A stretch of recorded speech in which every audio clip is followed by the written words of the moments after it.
Dear students, good morning. आज हम पढ़ेंगे रस के कितने भेद हैं। पिछली वीडियो में हमने रस की परिभाषा व रस के अंगों के बारे में जाना था।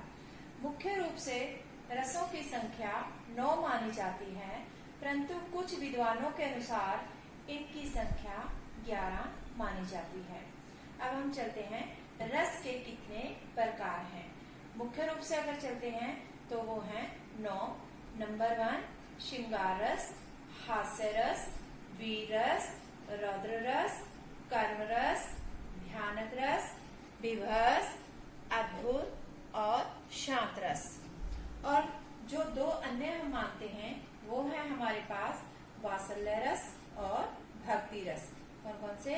वात्सल्य रस और भक्ति रस। कुल हुए हमारे पास 11 रस।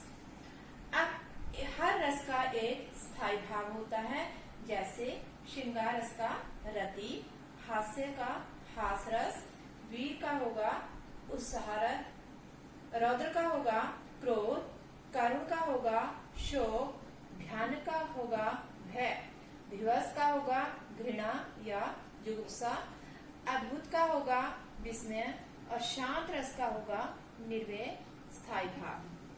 वात्सल्य रस का होगा वत्सल, भक्ति का देवरति अर्थात भगवान के प्रति प्रीति या प्रेम। अब हम इनकी डिटेल करते हैं। नंबर 1 श्रृंगार रस। श्रृंगार रस जहाँ पर नायक नायिका के सौंदर्य तथा प्रेम संबंधी वर्णन होता है, उसे क्या कहा जाता है? श्रृंगार रस। श्रृंगार रस को रसों का राजा भी माना जाता है। श्रृंगार रस को भी दो भेद होते हैं। नंबर 1 संयोग और वियोग। संयोग श्रृंगार रस, अगर हम परिभाषा देखते हैं वो हमारे पास बनती है संयोग श्रृंगार रस जब नायक नायिका के परस्पर मिलन, वार्तालाप आदि का भाव पैदा होता है या वर्णन होता है, उसे संयोग श्रृंगार रस कहते हैं। अब संयोग श्रृंगार रस की हम एग्जाम्पल ले लेते हैं। राम का रूप निहारत जानकी। जानकी यहाँ पर सीता माता के लिए प्रयोग किया गया है। कंगन के नग में परछाई, याति सभय सुध भूल गई कर, टेकी रही पर टारत नाही। यहाँ पर क्या कहा गया है बच्चे कि जब सीता माता श्री राम के रूप को निहारती है, वो सीधा प्रत्यक्ष रूप से नहीं निहारती, कैसे देखती है उनको? कंगन के नग में परछाई। जो सीता माता ने अपनी कलाई में कंगन पहना हुआ है उसके नग में से, यानी नग कैसा होगा? कांच का। नग में से श्री राम की परछाई दिखाई दे रही है और वह अपने कंगन के नग में से ही उनको निहार रही है अर्थात देख रही है। याति सबे सुध भूल गई कर, टेकी रही पर टारत नाही। ऐसा करते हुए वह अपनी सुध भूल जाती है, यहाँ तक कि वह एक पल के लिए भी अपनी बाजू को हिलाती नहीं है।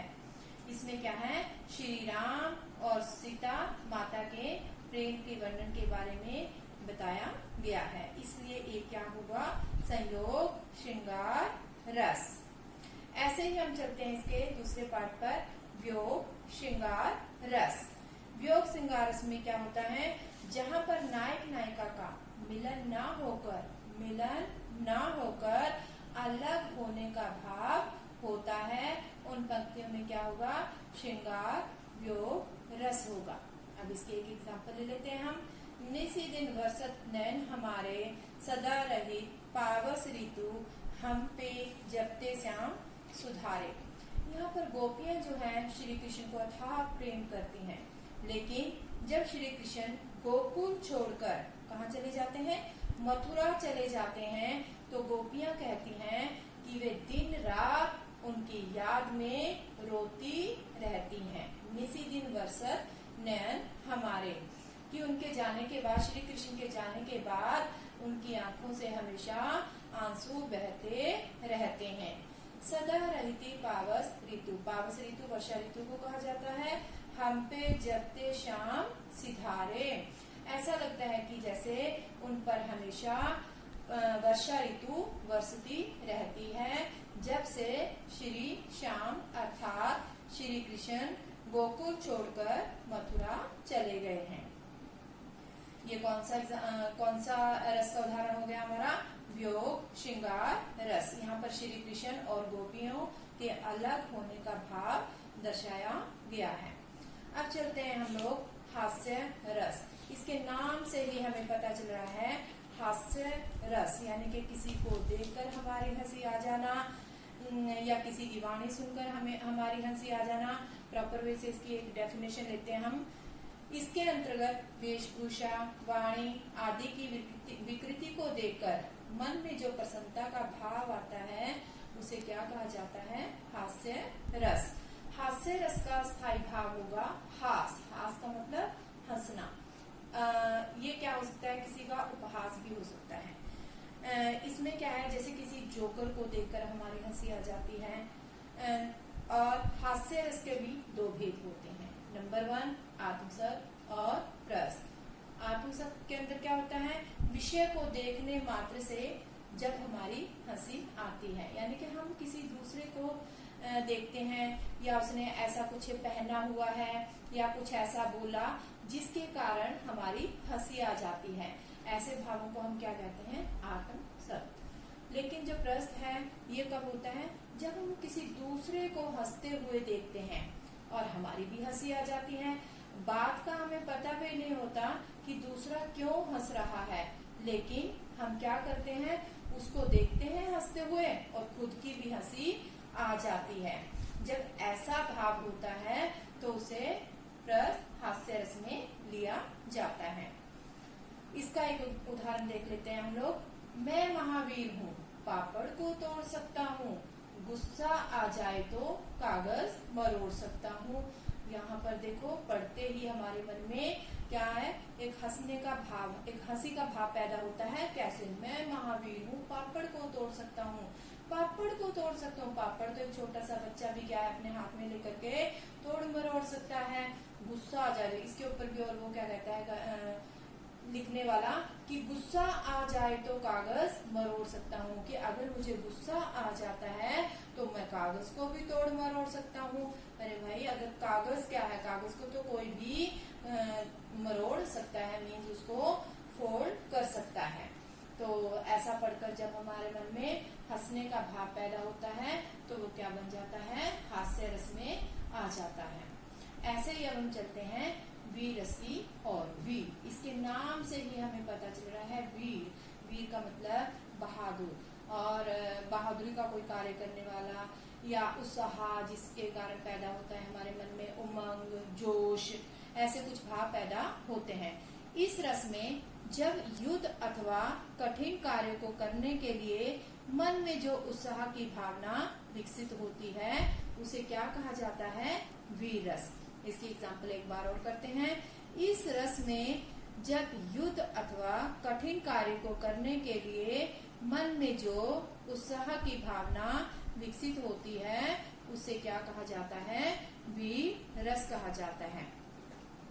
अब इसकी एग्जाम्पल देख लेते हैं। बुंदेले हर बोलों के मुंह हमने सुनी कहानी थी, खूब लड़ी मर्दानी वो तो झांसी वाली रानी थी। झांसी वाली रानी थी, यानी कि जैसे ही झांसी वाली रानी के बारे में हम सुनते हैं तो हमें एकदम से उसकी बहादुरी के बारे में पता चलता है। उसके उत्साह, उमंग, जोश की कैसे उन्होंने स्वतंत्रता संग्राम में वो अंग्रेजों के साथ लड़ी थी। तो जब ऐसी पंक्तियां हम किसी काव्य में देखते हैं तो हमें कौन सा भाव पैदा होता है? कौन सा रस पैदा होगा? वीर रस। वीर रस का जो स्थायी भाव है वो है उत्साह। वीर का स्थायी भाव क्या होगा? उत्साह। अब चलते हैं हम रौद्र रस। रौद्र रस, रौद्र का मतलब होता है किसी के ऊपर गुस्सा करना, रौद्र रूप धारण करना। यानी कि कब होता है? जब कोई ऐसी हम क्रियाकलाप देखते हैं जिसके कारण हमें या किसी अन्य को गुस्सा आता है।